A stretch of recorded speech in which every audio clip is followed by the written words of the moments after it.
తెలుసు కదా movie review. Okay. ఇప్పుడే మూవీ అయితే చూడడం జరిగింది. సినిమా విషయానికి వచ్చేస్తే సినిమా ఎలా ఉంది అంటే భయ్యా రకరకాలుగా ఉంది భయ్యా అని చెప్తా. ఫస్ట్ పాజిటివ్స్ గురించి మాట్లాడుకుంటే స్టోరీ పాయింట్ అనేది యూనిక్గా ఉంది. దాని మీద కాన్ఫ్లిక్ట్ కూడా ఇంటర్వెల్ దాకా అయితే బాగానే ఎస్టాబ్లిష్ చేసుకుంటూ వచ్చారు. ఇంకా పర్ఫార్మెన్సెస్ విషయానికి వస్తే మన మెయిన్ 3 లీడ్స్ ఇద్దరు సిద్ధు కానీ, రాశి ఖన్నా కానీ, శ్రీనిధి శెట్టి కానీ అందరూ వాళ్ళకి ఇచ్చిన స్కోప్లో వాళ్ళకి ఇచ్చిన రోల్లో అందరూ చాలా బాగా యాక్ట్ చేశారు. ఇంకా హర్ష గారు కూడా త్రూ అవుట్ ద ఫిలిం ఉంటారు. ఆయన కామెడీ కూడా అక్కడక్కడ అలా బాగానే వర్కౌట్ అయింది. సినిమా విజువల్లీ కూడా బాగానే ఉంది భయ్య. ఇంకా మ్యూజిక్ విషయానికి వచ్చేస్తే తమనన్న 2 సాంగ్స్ అయితే బాగా కొట్టాడు. ఒక సాంగ్ అంత గొప్పగా అనిపించలేదు. బీజిఎం కూడా సినిమాకి తగ్గట్టు మూడ్కి తగ్గట్టు బాగానే అనిపించింది. ఇంకా నెగిటివ్స్ గురించి మాట్లాడితే సినిమా డ్యూరేషన్ అయితే 2 hours 16 minutes అని బుక్ మై షోలో చూసా. కానీ సినిమా చూసేటప్పుడు ఒక 3 hour ఫిలిం చూసినట్టు అనిపించింది.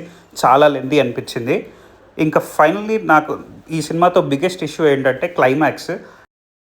నాకైతే క్లైమాక్స్లో వాళ్ళు ఏం చెప్పాలని అనుకుంటున్నారో అర్థమైతే కాలేదు.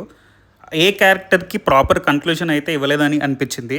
ఎస్పెషలీ సిద్ధు క్యారెక్టర్కి ఇంకా రాశి ఖన్నా క్యారెక్టర్కి అయితే క్లైమాక్స్లో అసలు సరిగ్గా కన్క్లూడ్ చేయలేదని అనిపించింది. సిద్ధు గారి రోల్ అయితే స్టార్టింగ్ నుంచి కొంచెం గ్రే షేడ్స్ ఉన్న రోల్ లాగా అయితే చూపించారు. బట్ క్లైమాక్స్లో దానికి ఏమైనా పే ఆఫ్ ఇస్తారా, ఏమైనా ప్రాపర్గా కన్క్లూడ్ చేస్తారంటే నాకంత ప్రాపర్గా కన్క్లూడ్ చేసినట్టు అయితే అనిపించలేదు. నాకు క్లైమాక్స్ అయితే అంతగా నచ్చలేదు.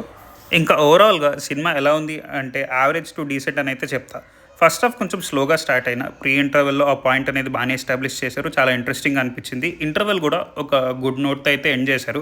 బట్ సెకండ్ హాఫ్ స్టార్ట్ అయిన దగ్గర నుంచి ఏదైనా సాలిడ్ సీన్ పడుతుందేమో అని వెయిట్ చేశా. బట్ అలా రొటీన్గా వెళ్ళిపోయింది. అంత గొప్పగా అనిపించలేదు. క్లైమాక్స్ కూడా అంత గొప్పగా అయితే అనిపించలేదు.